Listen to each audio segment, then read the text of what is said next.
Alright guys, welcome one and all. This is Carmen Tranquility bonus edition number 12.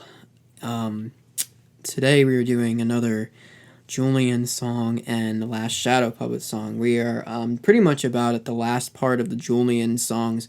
I keep saying that, but I promise we're almost there. I'll give you a little bit of a preview to what's to come. Julian does do stuff with Daft Punk. That's all I'm going to say. Ooh. Anyway, this week, guys, it is a Julian and Last Shadow Puppets song. And then once we get done with Julian, we're pretty much on the Voids full time. Anyway, I'm talking in this voice just because I simply want to.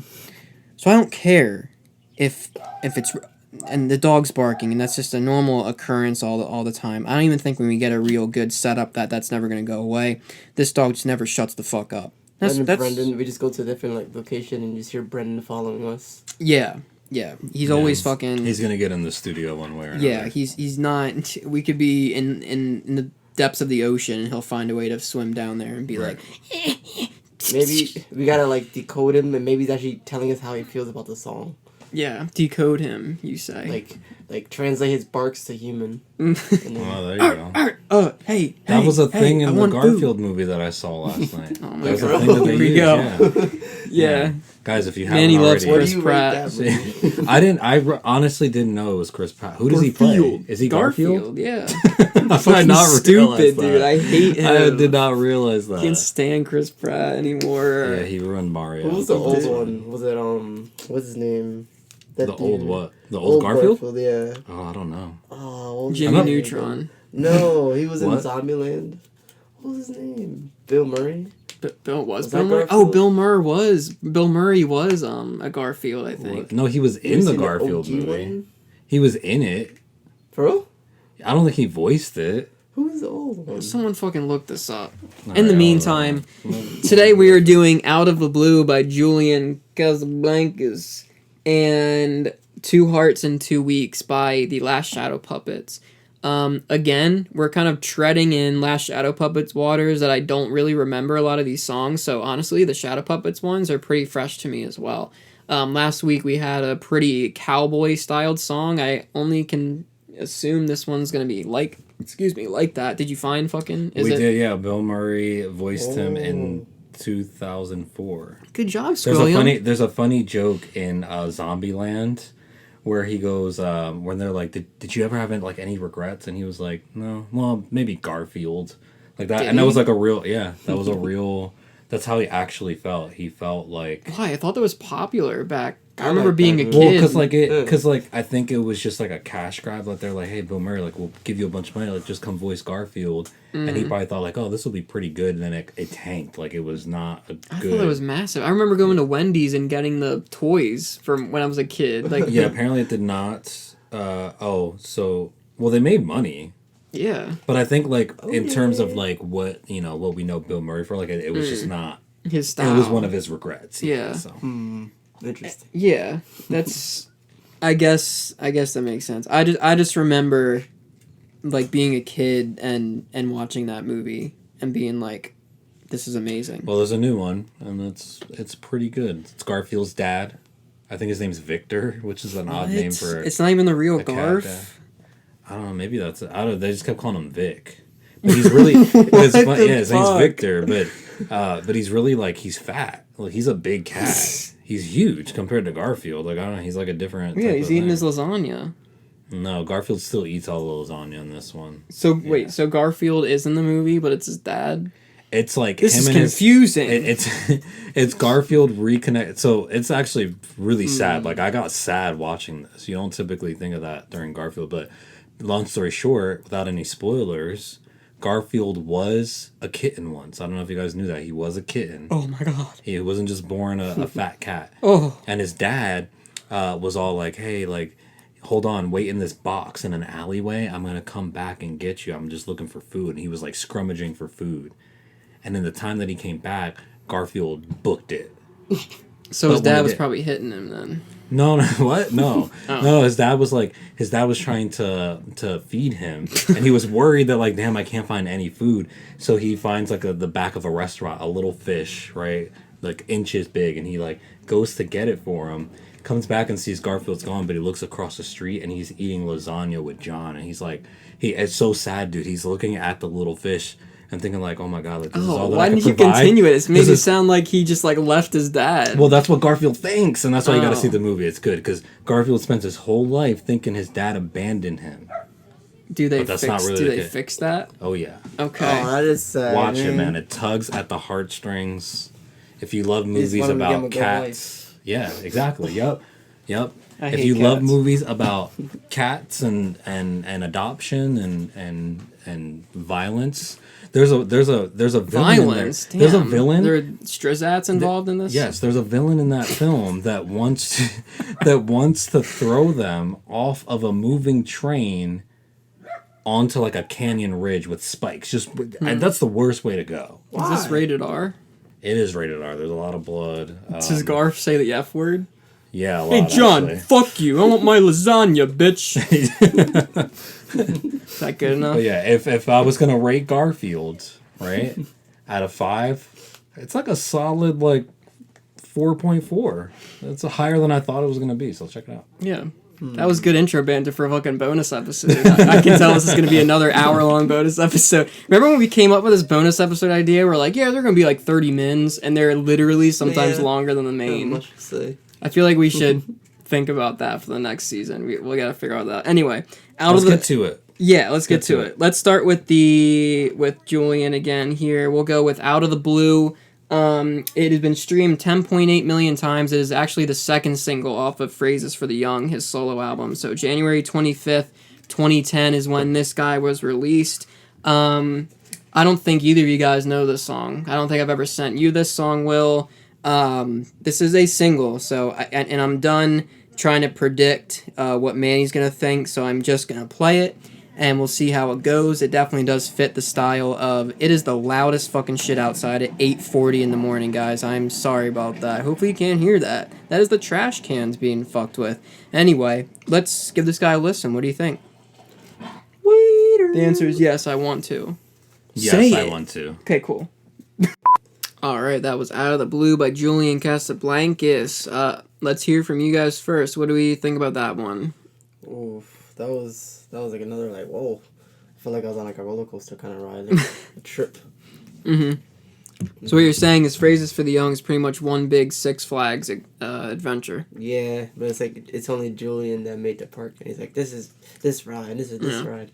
It sounds like a whole. It's interesting that this is a solo song because like it's very like very good, like well made. I was wondering like who's on the drums. I'm like, oh yeah, this is a fucking solo song. Yeah, it's weird. Yeah. What do you think?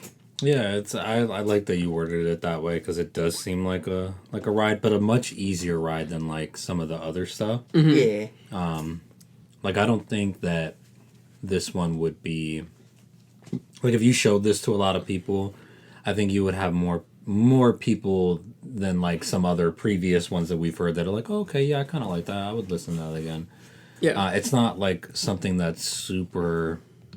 What's the term? It's not like the weirdest thing he's ever done. No, hell you know no. what I mean? No. Like it's not. Yeah. It doesn't sound like a single to me though. No. Like when I heard this one, like the first single was 11th Dimension. That one sounded like a single. Like this one doesn't to me. So I was surprised, like back when I first discovered this album, that this song wasn't a single, or this song was a single, but like songs like Left and Right in the Dark wasn't, which I feel like sounds a lot more like a single to me. That was the one where it was like, yeah. that one. Yeah, those two do sound like singles, yeah. Yeah, but this one again is just another. He sings of hopefulness turning into sadness, turning into bitterness, turning into anger, and then anger into vengeance. So it's kind of like a roller coaster of emotions of Julian Casablancas. That is a perfect way to describe it because this also does sound like a fucking song you would play on a scene in a movie when someone's like at a theme park and they're just like having a good time. Like it really does. That's good. That's crazy that you said that. In 2009, when someone asked him about, for some reason they linked it to the Strokes. They asked him if the song reflected his feelings about the Strokes. He said, it's about a situation where you think nothing good will come. You feel stuck in a bad place, but I don't want to say it's about anyone in particular. Why, what would you like me to say? The interview pressed Casablancas if it was a seething rant about hating the Strokes. He responded, I have to go play music with them next week. It'd be like, hey, so you hate me, but the whole point of that song is that those feelings are useless. They just turn pain onto yourself. So, again, another guy trying to make Julian say something stupid about the Strokes because people think that they know what he's thinking. Yeah. But people like to just make comments about stuff like that because they're just like, let's start something up because of it. Or And how they interpret like lyrics and stuff. It's just Yeah. it's so odd. oh, it sounds yeah, they definitely said something about the Strokes in there. Like, what do you? Right. I never even thought about that until I just read that blurb. Like, nothing about this had anything to do with that to me. Right. It's just crazy how so many people are trying to press for that. But Maybe it's because like the lyricists, the ones that made pay were the ones who never deserved it, and then the ones who deserved it never understand it. They're like, maybe he's talking about like his friends. Yeah. It's like, yeah, like sometimes you do make mistakes with your friends, and sometimes like shit, but like you can't take things out of context. You don't know why. You can't like. Well, it's easy if you're looking for those things. If you're like fishing for those answers, you'll connect the dots one way or another. Yeah. It's it is a song where the only problem with Phrazes is I feel like with a lot of them, there's not a part in the song where you're like, oh crap, that part was. Now to me, I love this album, so it's different. I love it, but the reason why I like Glass so much is because to me that's the most intricate song on this whole album. And I think some people would disagree. I don't really know which one they disagree with me with. There's a couple bonus songs that he has on this record that he released as a single that are coming up for us to cover. I'm really excited for like the next bonus one because it's actually one of my favorite Julian songs he's ever done. Trust me, it was very hard not to just pull that one to today, but I'm trying to really spread them out.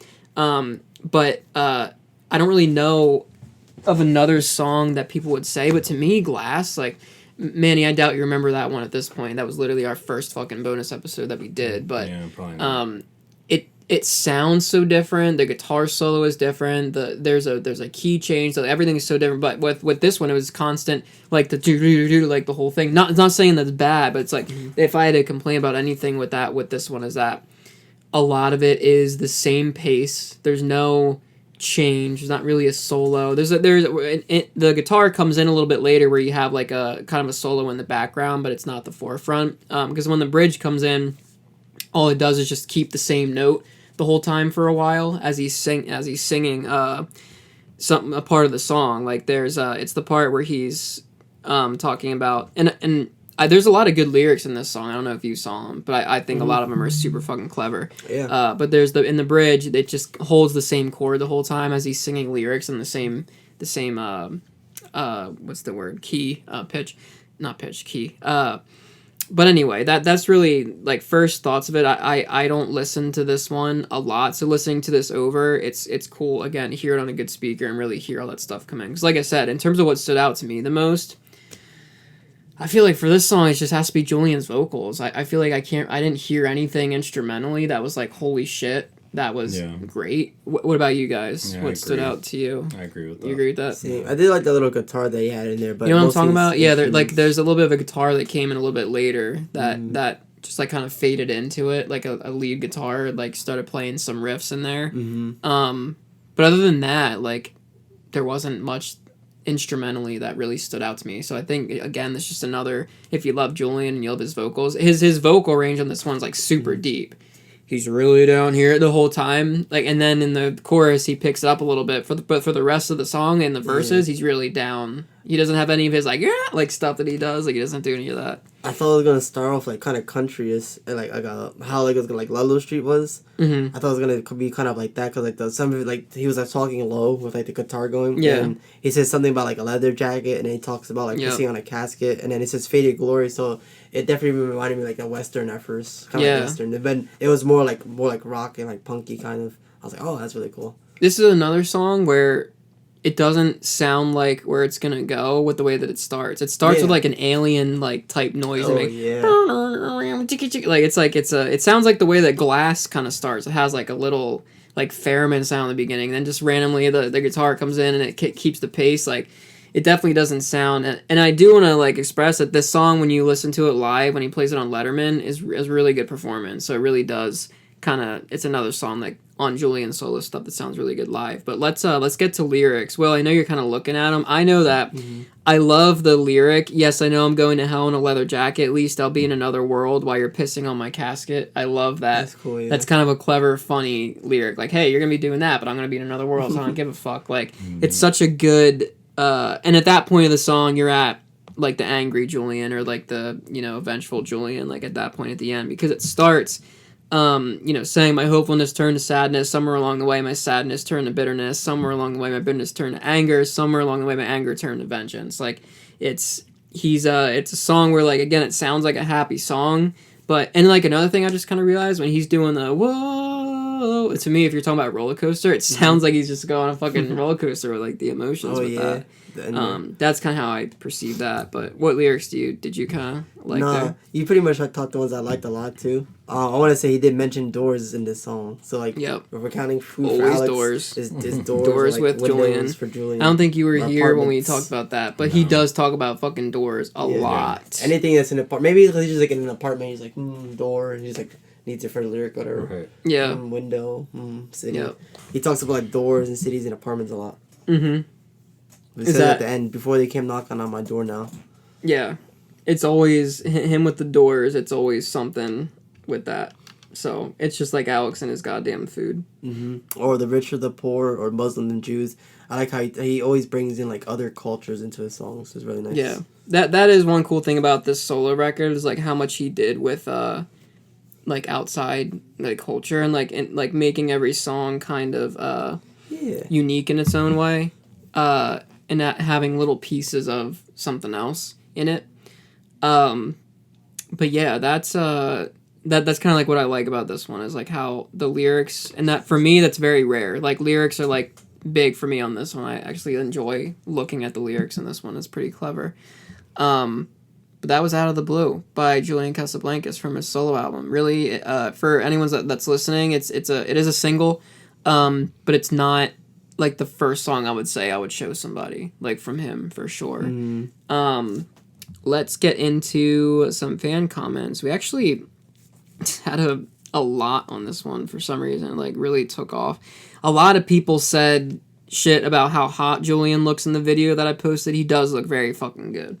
It's from Letterman, so it's 2009 Julian. It's boombox Julian, so he's got the hair, he's got the like leather jacket look to it and shit. Wait, do you have red hair in there? What? He had red hair? No, but it was during that time, like where he had like the little red streak. Yeah, no, it is from that time. So a lot of people said that he was hot. G Walter 123 said my favorite Julian song with 4 chords of the apocalypse. That's another Julian song there. Alan 9999 said I really wish Julian had stayed in this era for a lot longer. He aged so quickly and got this wild notion that some level of self-respect and vanity was unacceptable. I respect him for a lot, and I simply cannot fathom what had knocked him down so many pegs. I do wish this era was longer too. I fucking love this record. Sirgodius said I love it. Can't get over, wish he did it with the Strokes. Okay, can't get over it, wish he did it with the Strokes. That would be fun. Kelsagato said I've adored since day one. And then Adonir, see, this is what I'm working with. You see?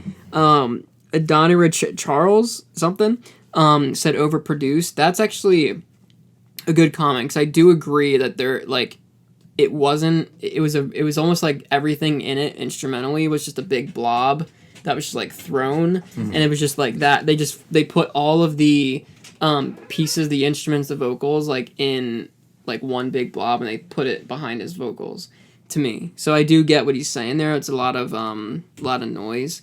Moonlight Music said slightly unrelated. A lot of people don't realize that Daniel Hamm was an aux per guitar on this tour before she performed with Haim with her sisters. You can see her in the back doing that signature open hi-hat part. Pretty cool. Yeah, there's a girl in his band when he plays these shows that was in another band that played with him that I noticed a lot of people were talking about. So we'll have to do a deep dive on that. Sexiest he's ever been. Julian was so fucking hot. A lot of people like Julian in this one.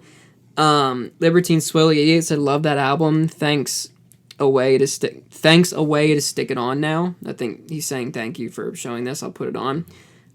Best he's looked and great song. He's hot, enough said.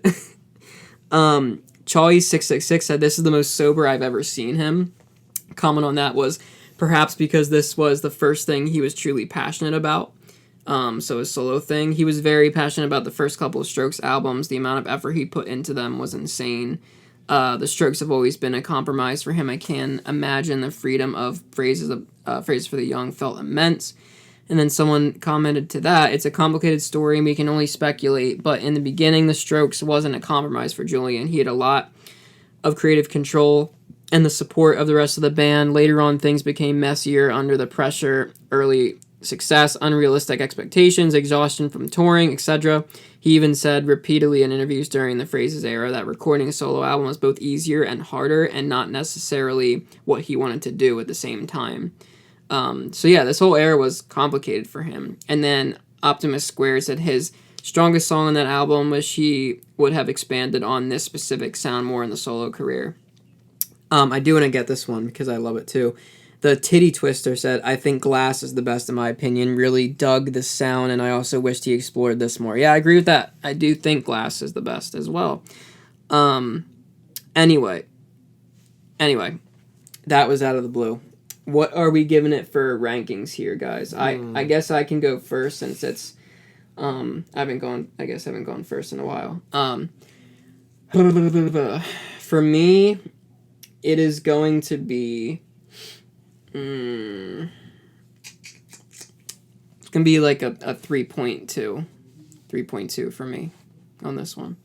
It is not a song that I play very often. It's not really a song that I would particularly skip, but it's not, one that I think is any better than some of the other Julian stuff. And I rank the Julian shit pretty high, so that's where I'm going to be on this one. 3.2. 3.2. I would say for those same reasons, 2.9.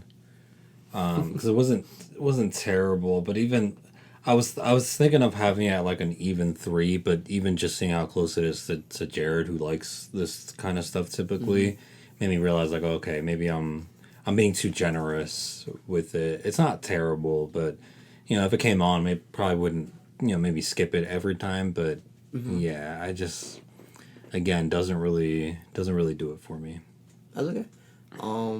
Honestly, I was sitting here like, I can't remember anything from the song. And it's probably because it just didn't really resonate with me. It was cool while I was on, I was vibing, but like there's nothing that really stuck out. So I'm gonna give it like a 3. And that's probably like the lowest rating I gave a song so far.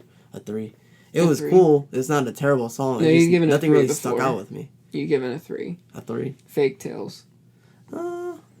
Damn. I don't know. Can't change. I was a different person then. Yeah. I was a younger We all were, yeah. It was yesterday. But I was a different person. Yeah.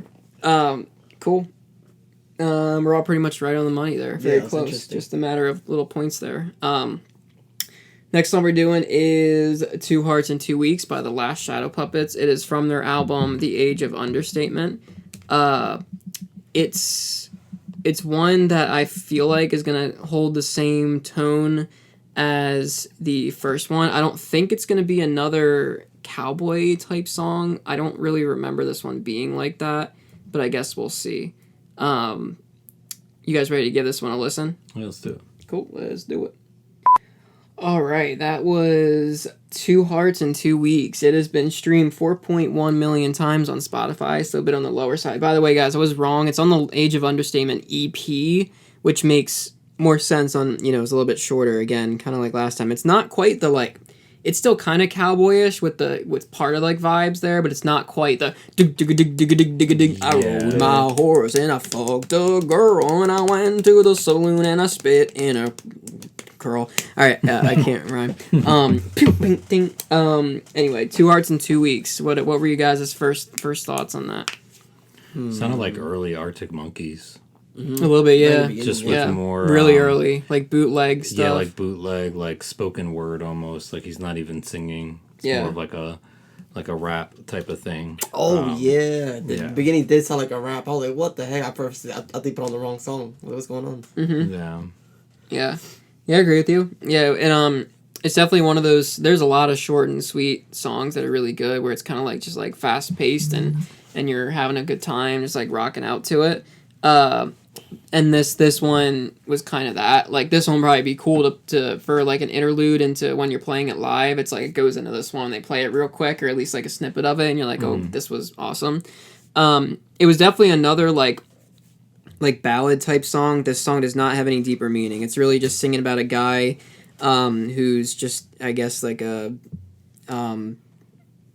I don't know. It seems the past two songs are just singing about a fucking cowboy that is like killing you with love or something. Like they it's just had, maybe they were watching a lot of westerns at this time. They're like, yeah. It's I mean, I know that when I read that him and Miles Kane were like super into that type of stuff, it makes sense. It does make sense why this didn't make the actual LP, because it even sounds like Manny was saying. It sounds a little bit more like what's the word I'm looking for? Like garage Arctic, or something? Yeah, just like what they would have. This is probably what I imagine like their early setups kind of sounded like, at least the beginning. Yeah. The first half of the song. Yeah. What stood out to you guys the most on this one here? It was loud. Yeah. Mm-hmm. You know what I mean? It was very just like, it wasn't polished. Yeah. Like, kind of said like with the Julian song, like I think someone said it was overproduced. Mm-hmm. This has like an underproduced kind of vibe to it. It's just loud and very raw. I would say. Yeah. I like the drums. The drums like really ramped up like in the middle of the song. Well, they were kind of present throughout the whole song. But towards the end they got really like even louder, like banging really hard while they're like shouting and the guitars going off. So like it ramped up towards the end there, especially, and I really liked that. But definitely I would say like the drums really stuck out to me in the song. Yeah. I did like the kind of in between where it slowed down a little bit and it was just like acoustic and it sounded like kind of like a western. Like it did slow down for a little bit. It was like an instrumental type piece, and then it went into like a little bit of a solo.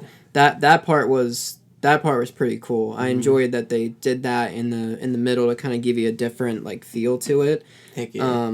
But yeah, this song is definitely a song that is a quick listen. It's a heavy hitting, like Manny said, heavy hitting song for it. And Will, did any lyrics speak out to you specifically that you thought were pretty clever? No, that's actually funny you say that, because I was trying to look at the lyrics and I couldn't. My phone wasn't loading it, so I was like, okay, I'll just listen to it. And at first, no, there's not any lyrics that really stuck out to me. It was mostly I was just vibing with the drums and the music. Yeah. Now I can see the lyrics. And then the first thing I saw was he's talking about food. And it says, and force you to bed for the fruits of the rich. So that's talking about fruit. That one can go either way. But I do agree that you said fruit. So. I see what you mean. Yeah. Let me see if there's any other food ones. Fruits are food, guys. Yeah, I guess. Confirmed. Like a talking puppet, he'll play with your limbs. Yeah, it's definitely a song about a guy that's just breaking hearts all over the place. So it's a lot of entendres about really exaggerated entendres about breaking hearts. That's really what it is. It's basically a more intelligent Taylor Swift song, isn't what it is? Lyrically, that's what it is. And it's quick, so it's sometimes like and like I hate when I don't have more to speak on for a song, but this is one of them, guys. Like it's a 2 minutes and 17 second song. It's quick. There's not a lot of like punch to it in terms of lyrics. There's a lot of punch like instrumentally on this one here. But in terms of like depth to it, it's if you're looking for something that's going to have a lot of meaning to it, no. But if you're looking for something that has like a cool story about it, or you kind of like that idea of like a western like ballad type thing, this one's not as western as the last one, guys. If you're looking for something that sounds really twangy, this isn't it. But it's a cool like ballad type song. If you're looking for like in between like a rock western, this is really good. Yeah. If you didn't really like the other song, I like this one over than what was Only it? the Truth. Yeah. Yeah, so do I. Yeah. A lot more. And I just watched like an actual western movie because I was like, you know what, we have the music going.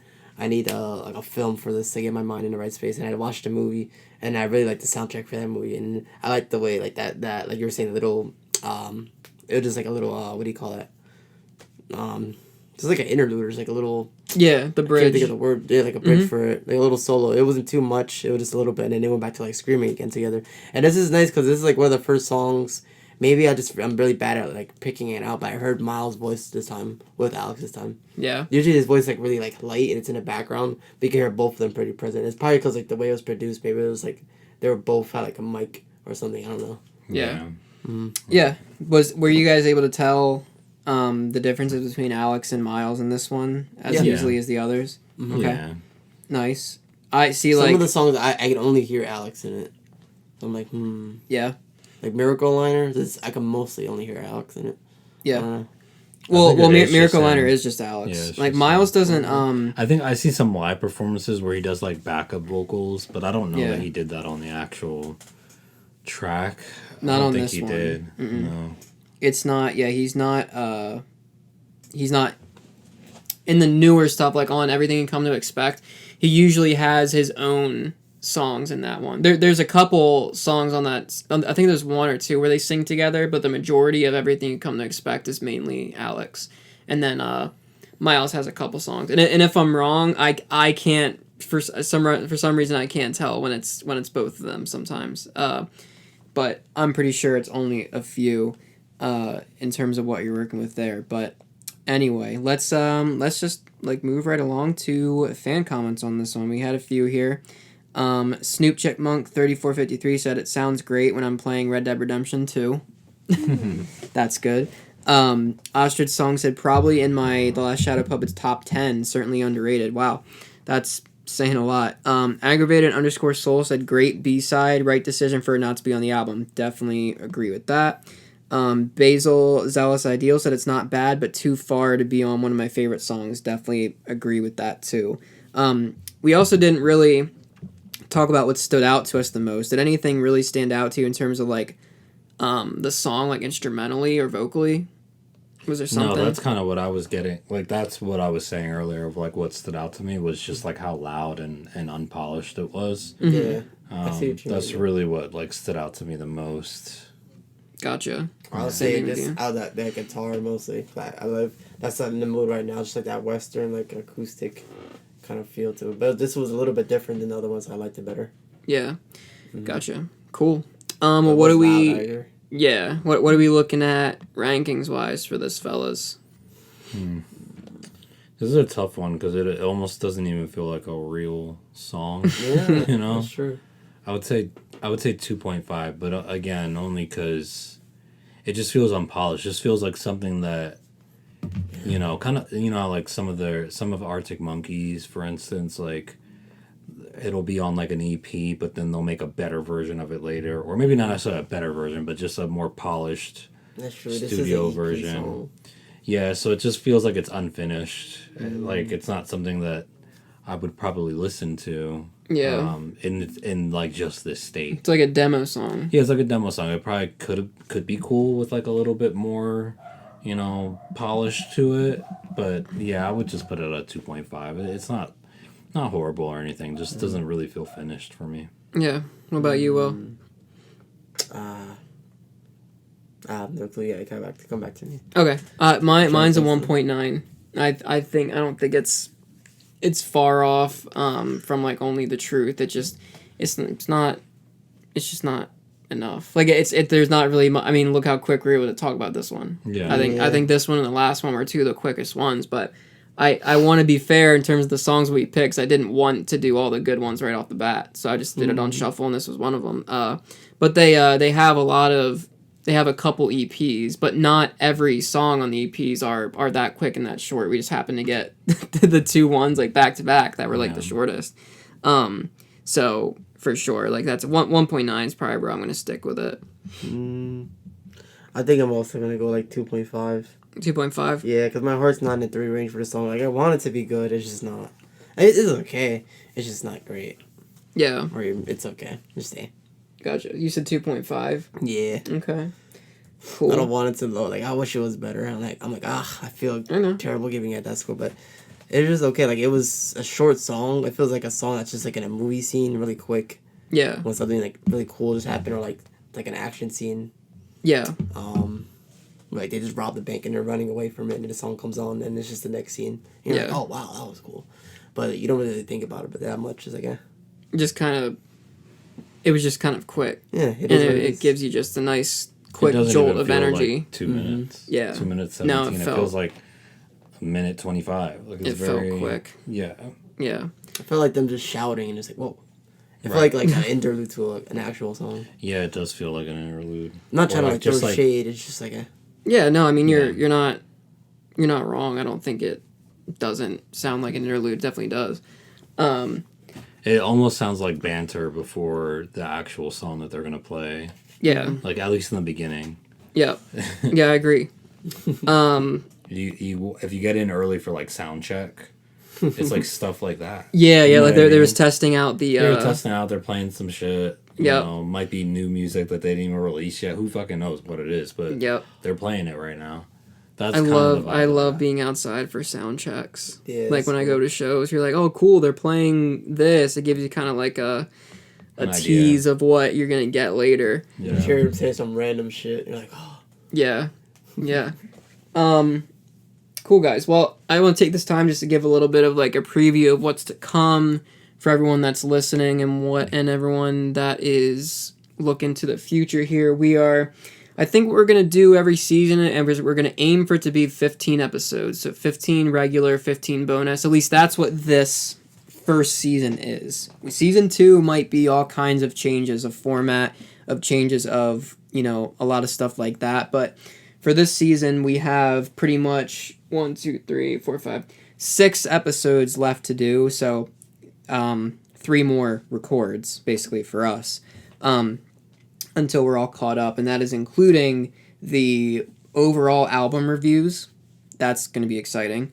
And then 3 bonuses. But coming up, next episode that we're going to be hitting, we're going to be doing Instant Crush it's pretty much a Julian song, but it's a Julian with Daft Punk as the stroke song, and it's going to be A Certain Romance from the Arctic Monkeys, which is the last song on Whatever People Say I Am, It's What I'm Not. And then following that, we're going to be doing Infinity Repeating, which is the other Daft Punk and Julian song, and No Buses, which is a Arctic Monkeys EP song that came out around this time. A lot of people were saying there's a lot of EP songs for the Monkeys. We just can't fit that all in one season. So I chose No Buses because, number one, I love that one, and I think you guys will if you haven't heard it in a while or don't remember it. And then a lot of fans really like that too. So I thought that would be a good one to throw that in. And then after that, we've got the Is This It and Whatever People Say I'm That's What I'm Not album review. And in between all 3 of those, we got bonus episodes for songs, but I don't want to tell you what those are because I like them to be surprises for you guys because they're random. But the regular episodes are scripted because we're going song by song. I guess at the end of it, it's kind of random for you guys because I had to put some random stuff in. I thought it'd be fun to get the Daft Punk stuff in season 1 since we're kind of getting all the new fans and something exciting. And then following that, we're going to be into season 2, where we're going to be doing Room on Fire and Favorite Worst Nightmare, which is gonna oh my god, it's gonna be such a fucking blast. And I feel like there's gonna be a lot of fucking 5s in that season. That's another thing, we're gonna have guests. We have a huge thing coming up, a big surprise for you guys gonna be coming. I'm not gonna say anything about it until it's done and it's there. But we have something lined up that's gonna be a massive deal. For us and for everybody. It's going to be very exciting. And I just want to touch on something a little bit more boring. Not really boring, but our equipment is going to be better. We're actually in the process now of all 3 of us are going to get our own mics. We're finding an interface to a point where all 3 of us don't have to be huddled up on a coffee table on one mic, and we can actually sit in a room, sit on a couch, and be feet away from each other and actually talk like a normal podcast does. So that is going to be coming. We're going to have new equipment, hopefully for season 2, so that it sounds a little bit better. I think at this point, I don't think we'll have it by the time we're done this season, but we will be sounding a lot better, which is going to be cool. Anyway, do you guys have any thoughts for the fans here before we sign off? Stay with us. Thank you for all the support. Yeah. Yeah, we appreciate it as we iron out the kinks. Yeah. And please don't be afraid to give feedback. That's the only way that we're going to get better with what we need to get better with. Yeah. So if there's anything that you guys want to see, or I feel like we missed, they forgot to talk about this in the song. Yeah. I love stuff like that, because sometimes I just don't, my research isn't always there. Yeah. I try my best, but, I don't know. Yeah. I don't know if I'm the best researcher. I don't know how you grade yourself. No, I don't think any of us here are incredible at research. I try to go on Reddit, find some, crazy shit. Yeah. I don't know. Sometimes it's just hard to find like in the early era stuff. It was just like, hey. Yeah. I mean, not every song is gonna have a plethora of like shit to talk about. So that's not gonna really go away. But it is something that I feel like we can do a little bit better, like for the fans, where you can just get a little bit more like crazy info for it. But again, like when we said in the beginning, like we were kind of like starstruck with how quickly we had to get this going. Like we had no time to really plan how the format was gonna go. We kind of did, but not to the point where we need to. So it's definitely helpful when you guys are able to give us feedback and criticism on what we can be doing or what we are doing currently. But anyway, guys, thank you. That was another bonus episode number 12. And we got 3 more official episodes left, guys, in season 1. Then it is Room on Fire and Favorite Worst Nightmare Time. And after that, we have Humbug and First Impressions of Earth Time. And then after that, we have Suck It and See and Angles Time. And then after that, we have AM and Come Down Machine Time. And then after that, we have Tranquility Base and the New Abnormal Time. And why do I feel like I'm missing a fucking album on the Strokes? Am I not? I don't think we thought that far ahead, because we're going to be... I think Angles. the Monkees have... I said Angles. I think the Monkees are going to have an extra album. I think they have one more album than the Strokes. Yeah. So we're going to have to figure out how that's going to work. I know I'm not missing anything, but I as you guys know at this point, when you listen to us, I second guess myself on everything. I do that at home, at like everywhere too. Like even when I'm at work and shit, I'm always like, did I like finish that? Yeah, I'm right. Yeah, 6 Strokes albums, 7 Monkees albums. So that's like way down the line. We're going to be talking with the band at that point, guys. So don't you worry. Anyway, that was bonus episode 12. We love you guys. We will see you next week. And kiss your mamas, kiss your fathers, kiss everybody, and Kiss yourself. we love you. In the middle. Yeah, everybody, give kisses. Come on. Yeah. He goes, no, I don't do it. Just say I moi. don't do it. No. No. You gotta earn it. Not doing it. You heard it here first, guys. You gotta earn Manny's sloppy kisses. All right, you don't have to earn mine. I love you. We'll see you next week. Bye.